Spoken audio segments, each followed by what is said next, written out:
Hallelujah. हमारे परमेश्वर ने हमें एक और दिन दिया है। स्वागत है आप सबका इस कार्यक्रम में। आज की रोटी शीघ्र ही आने वाले प्रभु यीशु मसीह के मधुर नाम से स्वागत करता हूं। आइए प्रार्थना करें। स्वर्गीय पिता परमेश्वर, आपका पुत्र यीशु मसीह के नाम से हम आपके सन्मुख में आते हैं।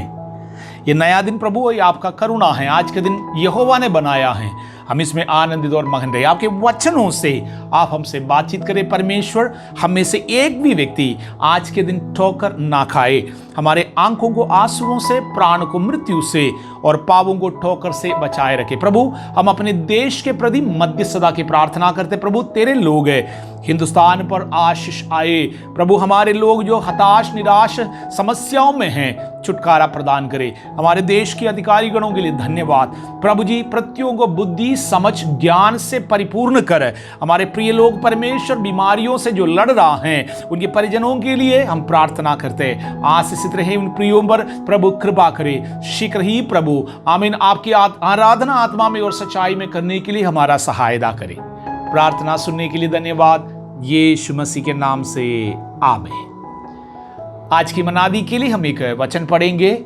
पहला यूहन्ना की पत्री 2 अध्याय के 3 वाक्य। यदि हम उसकी आज्ञाओं को मानेंगे तो इससे हम जान लेंगे कि हम उसे जान गए हैं। इस संसार के प्रत्येक आमीन बातों में एक परख बहुत जरूरी है, परख होता भी है। इसलिए कभी कभी हमें भी जानना है, परखना है, क्या हम वास्तव में प्रभु के वचनों के अनुसार चलता है कि नहीं चलता। पहला यूहन्ना की पत्री उसके 2 अध्याय से लेकर 5वीं अध्याय तक ऐसे कई बातें कहता है कि यदि ये बात हमारे जीवन में होगा कि हम जान लेंगे कि हम वास्तव में परमेश्वर के हैं या प्रभु की इच्छा के अनुसार के कार्य हमारे जीवन में।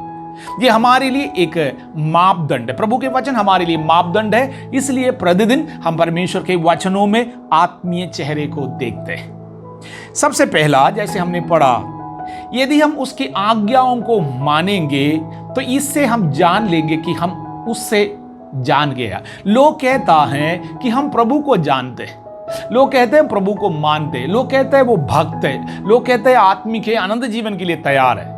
लेकिन परमेश्वर के वचन कहता है, जब तक हम आज्ञाओं को नहीं मानेंगे, हमने परमेश्वर को नहीं जाना।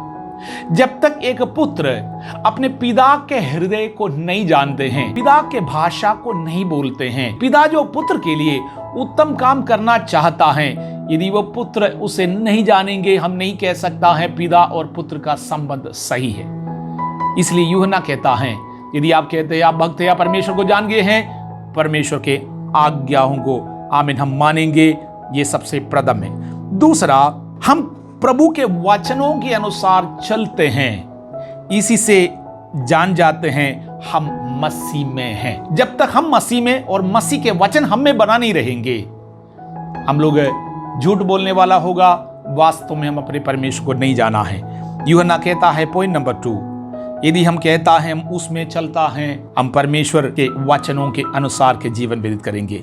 तीसरा, जब हम कहता है हम मसीह में जन्मा है, नया जन्म पाया है, प्रभु के वचन कहता है ऐसे लोग धर्म के कामों को करेंगे। धार्मिकता अगर हम में नहीं है, परमेश्वर के वचनों के अनुसार हम लोग अपने दृष्टिकोण से अनेकों धार्मिकता के काम करते हैं। हमें इसे लगता है कि हम पुण्य कमाएंगे बहुत, लेकिन परमेश्वर के मापदंड के अनुसार जब तक हम धार्मिकता के काम नहीं करेंगे, हम नहीं कह सकते हैं हम मसीह में जन्मा है। जब तक नए रीति से नहीं जन्मेंगे। यीशु मसीह एक व्यक्ति से दृष्टांत के रूप में कहा, जब तक आत्मा में और पानी से नया जन्म नहीं पाएंगे, हम परमेश्वर के राज्य को देख भी नहीं सकते। यदि दूर से भी किसी को स्वर्ग राज्य देखना होगा, नए जन्म पाने की जरूरत है।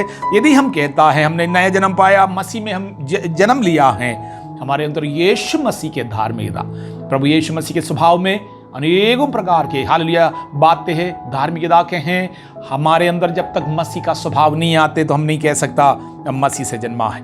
पहला यूहन्ना 3 अध्याय की 9 और 10 में लिखा है, यदि हम पाप करते हैं, हम नहीं कह सकते हम परमेश्वर का संतान है। यदि आप कहते हैं आप परमेश्वर का संतान हैं और हमारे अंदर पाप के स्वभाव हैं, आप वास्तव में परमेश्वर करते हैं। इससे हम जान जाते हैं जब आप पाप नहीं करते हैं, धार्मिकता के जीवन व्यतीत करते हैं, इससे हम जान जाते हैं हम परमेश्वर के संतान हैं। जिस भाई को हमने अपनी आंखों से देखा है उस भाई से हम प्रेम नहीं कर सकते हैं। हम नहीं कह सकता है मृत्यु को छोड़कर हम जीवन में प्रवेश किया। हमारे अंदर अनंत काल के जीवन नहीं वास करते हैं जब तक हम अपने समस्त सृष्टियों से प्यार नहीं करते हैं, परमेश्वर के लोगों से प्यार नहीं करते हैं और अपने भाइयों से प्रेम नहीं करते हैं। हम नहीं कह सकता है कि हम मृत्यु को छोड़कर जीवन में प्रवेश किया है। प्रभु के वचन को अगर हम नहीं सुनते हैं, हम नहीं कह सकता है सत्य की आत्मा हमें वास करता है। यूहन्ना 4:6 में लिखा है, परमेश्वर के वचन बार बार सुनने से जान जाए कि सत्य के आत्मा हमें वास करता।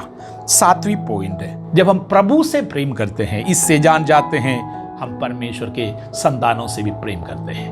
अगर आप कहेंगे हम परमेश्वर से प्रेम करते हैं और अपने हालिया मसीह में भाई बहन लोग हैं उनके जरूरतों की सुधि हम नहीं लेते, हम नहीं कह सकते हम मसीह से प्यार करता है। यदि हम मसीह से प्यार करेंगे, मसीह का स्वभाव है अपना प्राण भी देकर दूसरों के लाभ के लिए कार्य करना। ये हमारे लिए एक मापदंड है आत्मीय जीवन का। आज आप परख के इनमें से कितने चीज हमारे जीवन में है जो कम है पूरा करे। हमारे परमेश्वर आपको आशीष दे, आत्मिक उन्नति प्रतिदिन हासिल करे, यीशु मसीह के नाम से आमीन।